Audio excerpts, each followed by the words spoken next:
Welcome to Veeru's kitchen time. இன்றைக்கி நம்ம பார்க்க போகிற ரெசிபி பிச்சு போட்ட கோழிக்கறி. வாங்க வீடியோக்குள்ளே போகலாம்.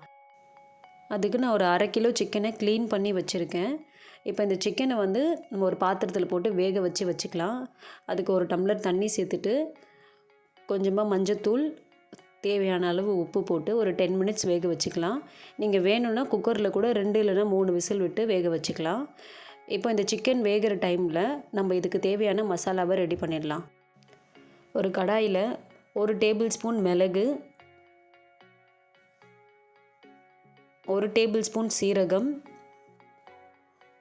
2 டேபிள் ஸ்பூன் தனியா, 1 டேபிள் ஸ்பூன் சோம்பு,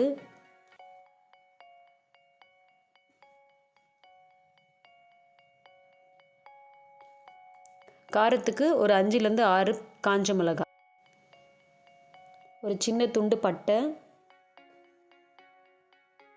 3 கிராம்பு, ஒரு ஏலக்காய். இப்போ இது எல்லாத்தையும் நம்ம நல்லா ட்ரை ரோஸ்ட் பண்ணிக்கலாம். இதிலேருந்து நல்ல அரோமா ஸ்மெல் வர வரைக்கும் நம்ம ட்ரை ரோஸ்ட் பண்ணிக்கலாம். இப்போ இந்த மசாலா ஐட்டமை நம்ம போயிட்டு அரைச்சிட்டு வந்துடலாம்.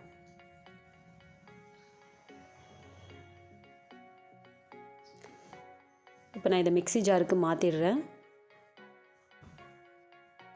நீங்கள் இதை நல்லா ஒரு பவுடராக அரைச்சிக்குங்க. இப்போ மசாலா ரெடி ஆயிடுச்சு.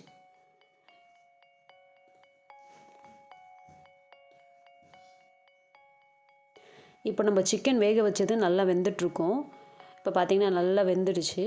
இதை நம்ம பிச்சு போட்டுக்கலாம். சின்ன சின்னதாக எலும்பு இல்லாமல் நம்ம பிச்சு போட்டுக்கலாம்.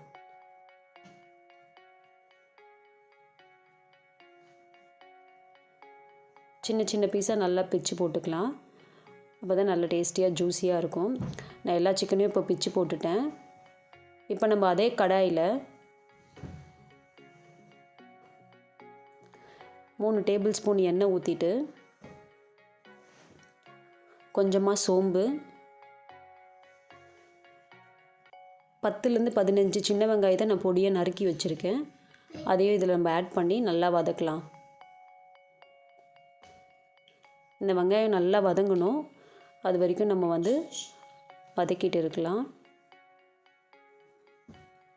ஸ்டவ்வை சிம்மில் வச்சுட்டு நம்ம வதக்கலாம்.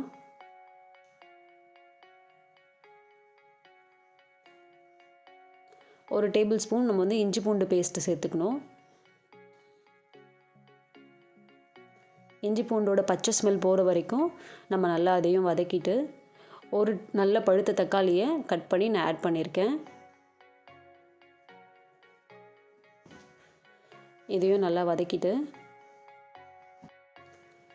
இந்த ஸ்டேஜில் நம்ம பிச்சு போட்டு வச்சுருக்க கோழிக்கறியை இது கூட சேர்த்துக்கலாம். சேர்த்துட்டு அதை நல்லா நம்ம வதக்கிடலாம். நம்ம போட்ட தக்காளி வெங்காயம் கூட சிக்கன் நல்லா மிக்ஸ் ஆகணும். அப்போ தான் சிக்கன் நல்லா சாஃப்டாக நல்லா ஜூஸியாக இருக்கும்.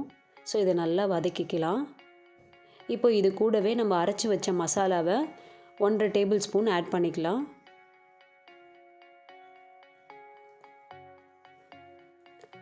மசாலாவை ஆட் பண்ணிவிட்டு இப்போ நல்லா இதை கிளறி விட்டுக்கலாம். இந்த மசாலாவோட ரா ஸ்மெல் போகிற வரைக்கும் இதை நல்லா நம்ம கிளறி விட்டுக்கலாம்.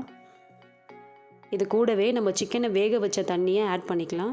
ஏன்னா அந்த தண்ணியில் ஒரு சிக்கனோட ஃப்ளேவர்ஸ்லாம் இறங்கியிருக்கும். ஸோ அந்த தண்ணியை நம்ம வேஸ்ட் பண்ண வேண்டாம். அந்த தண்ணியை நம்ம இதில் ஆட் பண்ணிவிட்டு இதை நல்லா நம்ம கிளறிடலாம். அந்த தண்ணி வற்றுற வரைக்கும் நம்ம இதை நல்லா கிளறணும். இது கூட இப்போ நம்ம கொஞ்சமாக கருவேப்பிலை சேர்த்துக்கலாம். கருவேப்பிலையை லாஸ்ட்டாக சேர்க்கும் போது அது நல்ல ஸ்மெல்லாக நல்லா சூப்பராக இருக்கும். அதோடய ஃப்ளேவர் நல்லா இருக்கும் நமக்கு. இப்போ பார்த்திங்கன்னா அதில் இருக்க எண்ணெய்லாம் நல்லா பிரிஞ்சு வருது. அதில் இருக்க தண்ணி நல்லா ட்ரை ஆகிற வரைக்கும் நம்ம இதை நல்லா கிளறி விட்டுக்கலாம். இப்போது இந்த ஸ்டேஜில் நம்ம 1 டேபிள் ஸ்பூன் மிளகு பவுடர் சேர்த்துக்கலாம். அவ்வளோதான். இதை நல்லா கிளறிட்டு பார்த்திங்கன்னா நல்ல ஸ்மெல், அரோமேட்டிக் ஸ்மெல் வருது. இப்போ இறக்குற ஸ்டேஜில் கொஞ்சமாக நம்ம கொத்தமல்லி தூவிட்டு இதை நம்ம சர்வ் பண்ணலாம். இந்த டிஷ்ஷை நீங்கள் உங்களோட குட்டீஸ்க்கெலாம் செஞ்சு கொடுத்தீங்கன்னா நல்லா விரும்பி சாப்பிடுவாங்க. கண்டிப்பாக இதை நீங்கள் ட்ரை பண்ணுங்கள். அவ்வளோதான். இப்போ சர்வ் பண்ணுறதுக்கு ரெடி ஆயிடுச்சு.